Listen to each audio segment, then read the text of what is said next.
چونٹی اور ٹڈا۔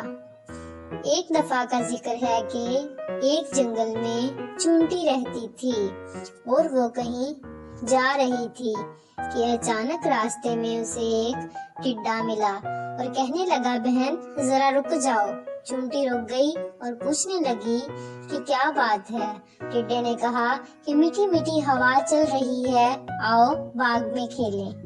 چونٹی نے کہا کہ میں کیسے کھیلوں؟ مجھے دانے اکٹھے کرنے ہیں، جب برسات آئے گی تو چھوٹی چھوٹی چونٹیاں کیا کھائیں گی؟ مجھے اپنا گھر بھی ٹھیک کرنا ہے، برسات کے پانی سے گھر ٹوٹ سکتا ہے۔ ٹڈے نے کہا، جی ہم تو کھیلتے ہیں۔ پھر ایک دن کیا ہوتا ہے کہ اچانک بادل آ جاتے ہیں اور بہت تیز بارش ہونے لگتی ہے، ہر طرف بارش ہی بارش ہونے لگی۔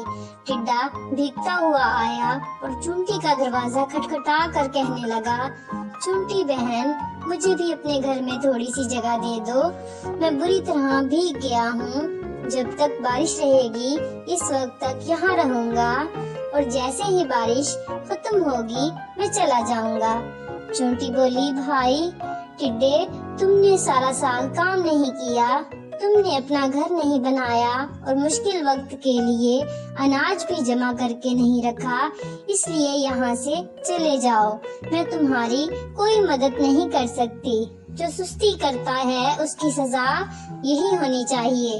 ٹڈا اس کے سامنے گڑ گڑانے لگا اور کہنے لگا کہ چونٹی بہن اس بار مجھے معاف کر دو، اگلی بار ایسا نہیں ہوگا اور میں آپ کو محنت کر کے دکھاؤں گا۔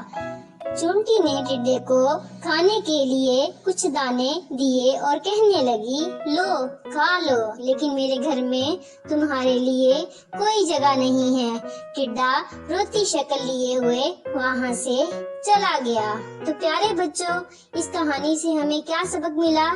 اس کہانی سے ہمیں یہ سبق ملتا ہے کہ ہمیں اپنا کام وقت پر کرنا چاہیے، سستی نہیں کرنی چاہیے۔ سستی کی وجہ سے ہم بہت سی چیزیں گنوا بیٹھتے ہیں۔